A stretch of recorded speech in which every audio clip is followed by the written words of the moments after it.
shows. Professor Norman, thanks for being with us. I have resisted for decades, actually, sometimes under instruction from my superiors, allusions between Gaza and the Warsaw Ghetto, between Gaza and the camps and so on. But hasn't Gaza now become a death camp?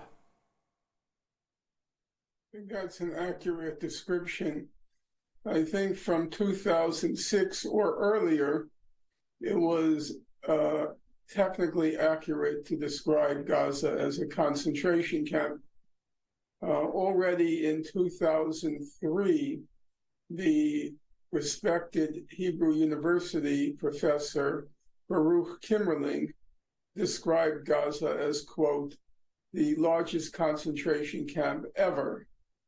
Giora Eiland, who's a senior official in the Israeli government and Israeli elite circles, Giora Eiland described Gaza as, quote, a huge concentration camp. And now that was before, in the case of Professor Kimmerling and the case of Eiland, that was before the blockade had been ratcheted up in 2006 and then ratcheted up another notch in 2007.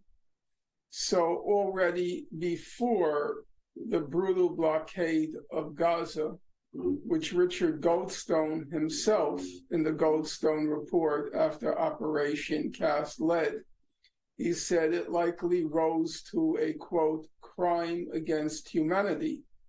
So well before the developments I just described, a senior Israeli professor, a senior Israeli official, was describing Gaza as a concentration camp. However, I do think it's correct to say at this point, it's no longer only, if we can use that qualification, it's not only a concentration camp, but it's become a death camp. Now, for those of you listeners who recoil at that description, I would ask them to respond to the following question. On October 8th, 3 of Israel's senior officials stated the following.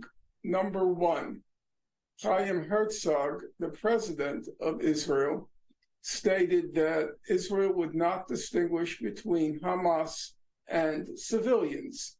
He said they voted for Hamas, meaning the civilians.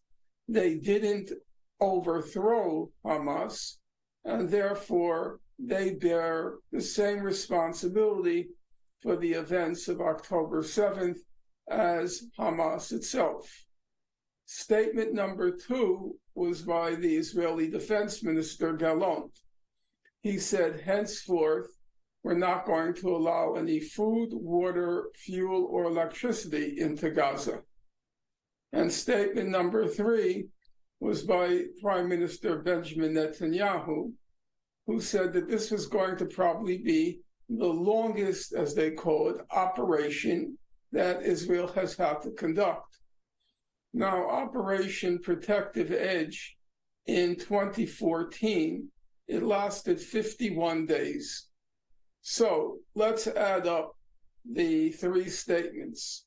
Number 1, we're not distinguishing between civilians and combatants.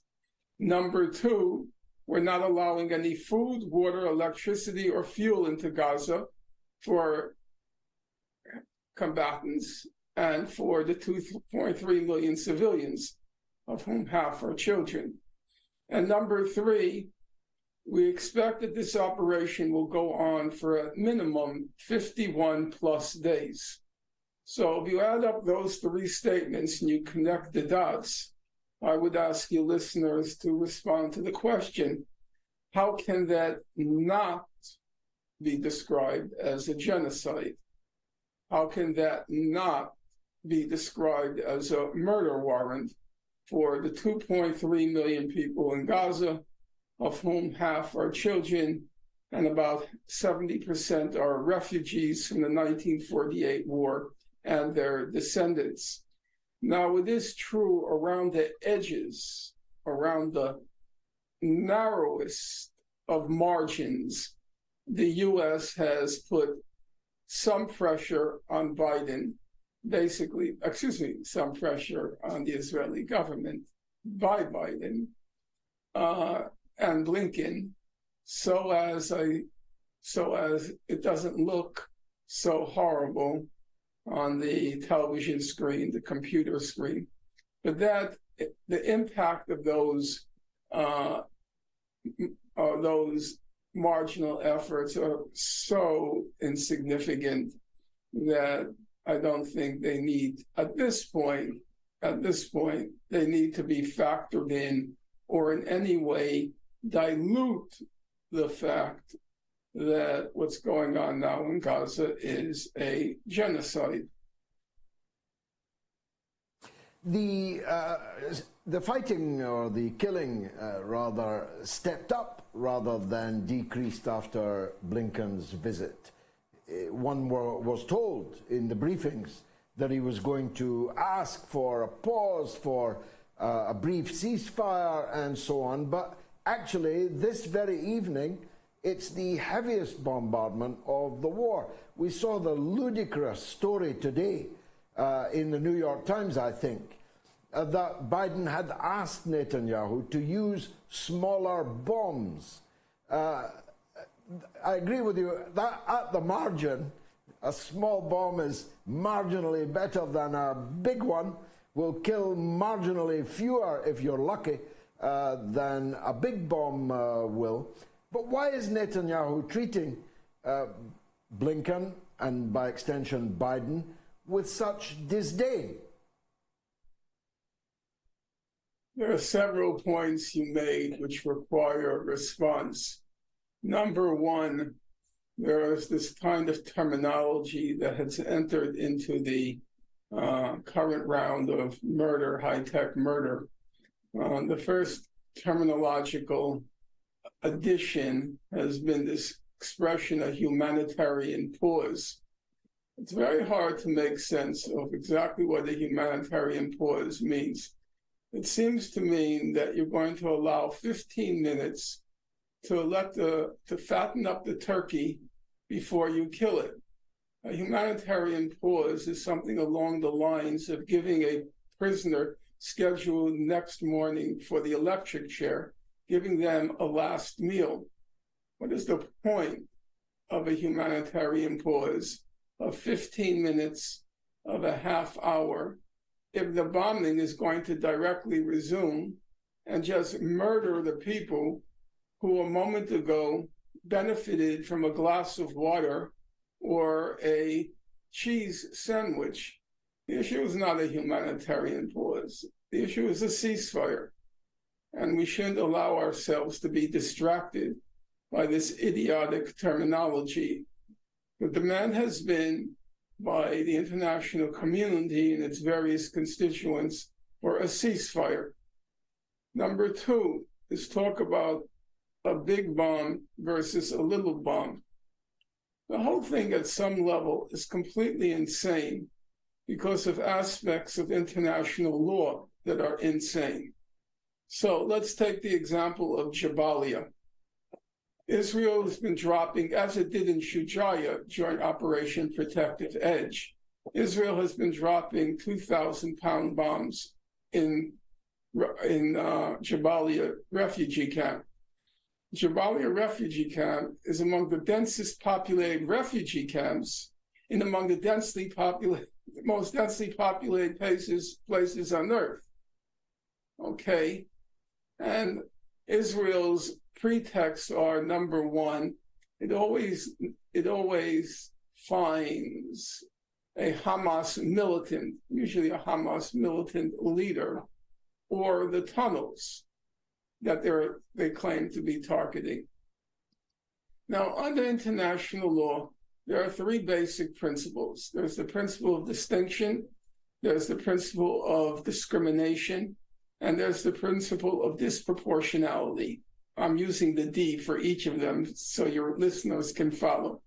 The principle of distinction, every one of your listeners knows. It simply means you're not allowed to target civilians or civilian sites, hospitals, schools, homes. You can only target military combatants or military sites. That's the most basic principle of international law. The second principle is the principle of discrimination. Discrimination simply means you can't use a weapon that cannot discriminate between civilians and combatants. Let's say poison gas. Poison gas just spreads, can't contain its spread, can't distinguish between civilians and combatants. Therefore, it's illegal under international law. And then there's this third principle called disproportionality or proportionality. I use disproportionality because of the D, the alliterative aspect. What does disproportionality mean? It simply means if you're targeting a legitimate military site, I hate these expressions, but I have to use them. The collateral damage to civilians has to be proportional to the value of the military target. So if you're going to target 2 combatants who happen to be lodged in a civilian home, and there are 5 civilians in that home, you have to make the judgment, is the value of your target, 2 combatants, sufficiently great as to justify killing 3 civilians? That's the principle of proportionality. The value of the military target has to be proportional to the collateral damage to civilians. Okay, but now you're dropping 2,000-pound bombs in the middle of a densely populated refugee camp. How could any principle of proportionality possibly justify that? Killing 1 Hamas militant and in the process killing 200 civilians? In Jabalia, I think the figure was 195. And yet, when you open up the newspapers or you listen to the pundits, they bring on all of these learned experts in what's called IHL, International Humanitarian Law, or the laws of war, who say this is a very difficult question of proportionality.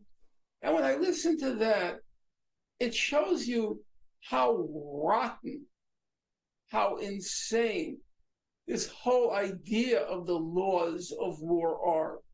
If people can honestly believe dropping 2,000-pound bombs in refugee camps is a complicated legal question, to me, that is straight out insane. And I would add, if you were to go to any of my classes, because I teach the laws of war, international humanitarian law, and if you asked anyone in the class, according to the terms of proportionality, which is a very vague term, can killing 200 civilians in a refugee camp be justified by the fact that you want to hit a tunnel or a Hamas militant? I could say with certainty that of a class of 40, you couldn't find more than 1 student who would defend such insanity. You could not find it, because we've discussed it in my class many times, these hypotheticals. And yet, when you get out of a class which has a normal sense of right and wrong, and then you turn to these so-called experts, you just want to retch. You want to retch when you hear these kinds of expert deliberations on whether or not, the other day, 2 days ago, there was an article in The Guardian, and it was the question of Jabalia. And at the very end of your listeners can find it. It was just 2 days ago. At the very end of the article, they have a woman expert in international humanitarian law. And she says, yes, this is a tough question. No, it's not a tough question. You're a moral idiot. There's nothing tough about that question. You're a moral idiot if you think that's a tough question. Now, let me turn now to the third question, the third aspect of the question you asked. And the question with Blinken and Biden and why they aren't putting more pressure on Israel. First of all, let's stop with the silliness.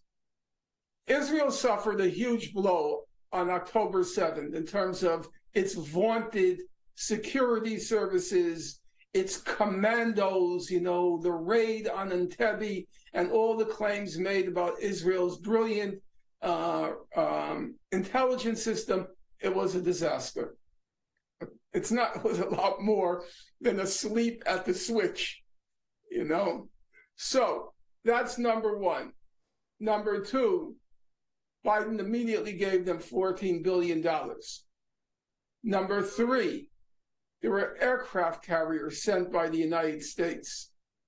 Don't tell me Biden and Blinken were unable to say to the Prime Minister of Israel, listen, buddy, you just effed up royally on October 7th.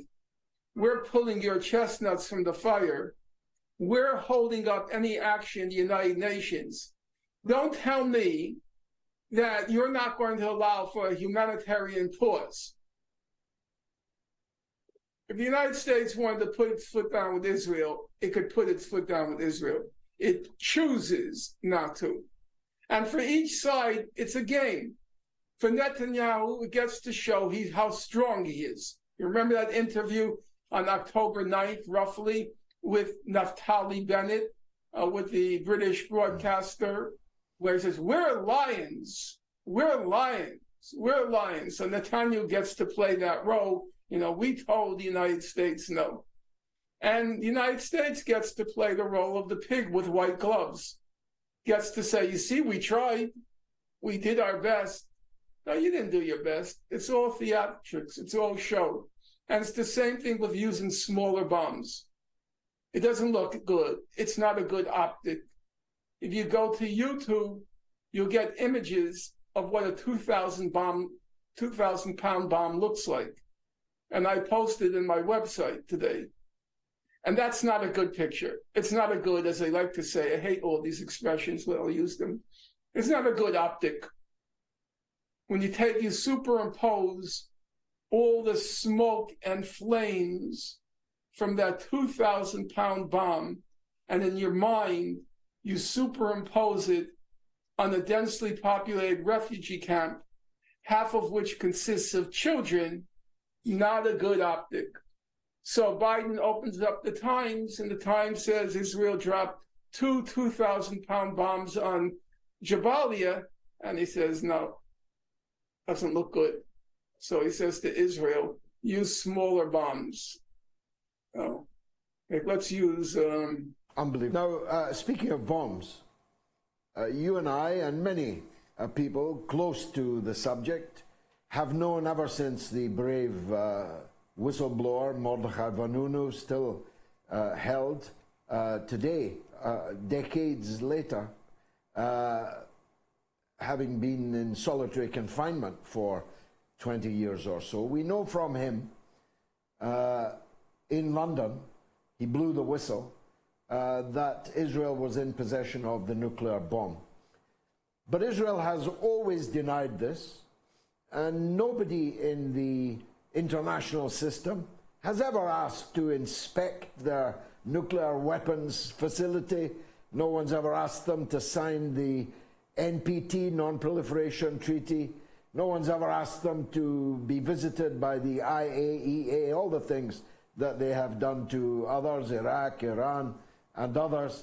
But today, the former information minister gave us some pretty big information, didn't he? He gave the public, anyway, some pretty big information. He admitted on TV that Israel dropping a nuclear bomb on Gaza was one of the options on the table. How do you think that's going to play? First of all, I don't think they can do that because of the blowback. It's not as if Gaza is out on a desert island. I do think, now I want to preface what I'm about to say. I have no knowledge of military affairs, and I say it with no shame. Military affairs has never been my cup of tea, and I'm not going to pretend to be a Rommel or a Montgomery. That's not me. On the other hand, as a rational matter, it doesn't seem to me possible that Israel can fight a war on two fronts. Actually, Israel can barely fight a war on one front. In 2006, when Israel went to war in Lebanon, the war lasted 34 days, sometimes called the Lebanon War II. The head of the Hezbollah, Nasrallah, called it the divine victory. Whatever you call it, Israel brought, my memory is it brought 30,000 troops to the Lebanese front, but it did not want to engage in hand-to-hand combat with the party of God. And there I think Syed Nasrallah in his speech, not trying to be demagogic about it, but I think he was correct. He said the Israeli army is only capable of committing massacres. It's no longer a fighting force. And that's why it held off so long in Gaza. Let me get back to Lebanon. In Lebanon in 2006, it didn't invade Lebanon on the ground, a ground invasion. It didn't do it until the last 72 hours. And at that point, the Israelis were desperate because they didn't want to send a ground force into Lebanon. You don't want to tangle with the party of God. That's not a smart move. So they already asked Condoleezza Rice, who was the Secretary of State at the time, they asked her to get a UN resolution for a ceasefire. Because if you had a choice between a ceasefire and the party of God, if you have any prudence, you choose a ceasefire. And then when the war was already over, Israel sent its troops into Lebanon. They flew across the terrain to the Litani River for a photo op to show that we invaded Lebanon. And the Hezbollah's reaction was, in the last day of the war, it fired 10,000, my memory is pretty good on this, fired 10,000 rockets, the largest number in those 34 days, to transmit the message to Israel, you didn't win. You know, in the case of the current situation, Israel waited about 3 weeks to just pulverize the place to kingdom come before it's willing to send in its ground forces. How far it's sent them in, I don't know. How significant the Hamas resistance will be, I don't know. I don't think one should have too high expectations from Hamas in terms of its ability, once that place has been pulverized, to carry out a significant resistance. The other fact is the strategy of the Israeli army, or at least one of the strategies that's been discussed, is to seal off the northern sector, to bomb the area connecting the northern sector to the southern sector, the border, the provisional border between the northern sector and the southern sector, and thereby seal off all the tunnels, and then leave the militants who are in the tunnels, leave them there to begin to suffocate or starve, and then force them out.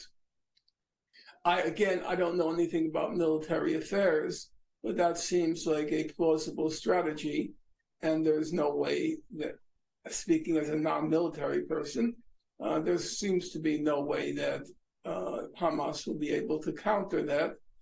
The only possibility is, which now seems to be a slim possibility, that the Hezbollah will enter in a significant way if it seems like the cause is going to go down to utter and total defeat. We don't know. I think the Nasrallah speech I wrote to my friends, comrades, I said, I'm hoping for a miracle. Well, it wasn't a miracle, and that just gives further proof that miracles don't happen in this world.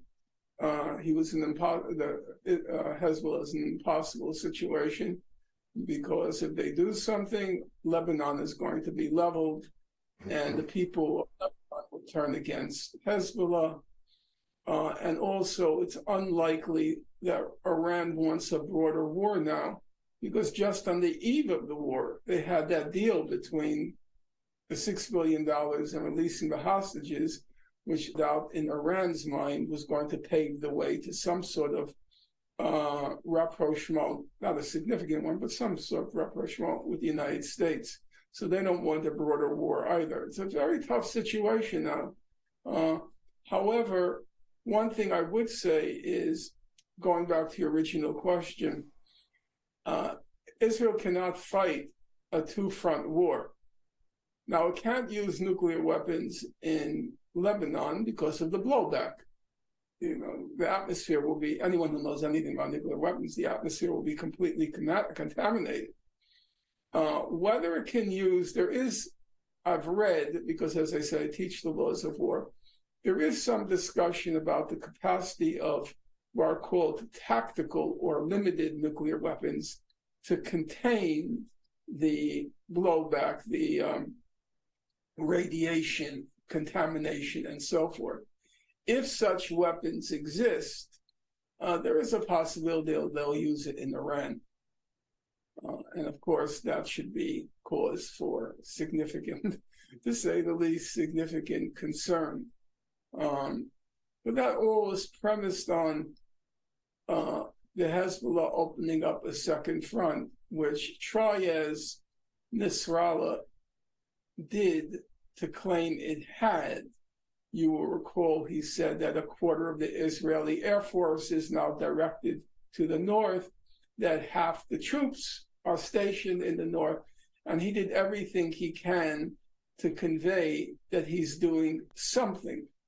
But I talked to many people afterwards, and they were very disappointed in Nasrallah's speech, even though realistically, he didn't really have many options.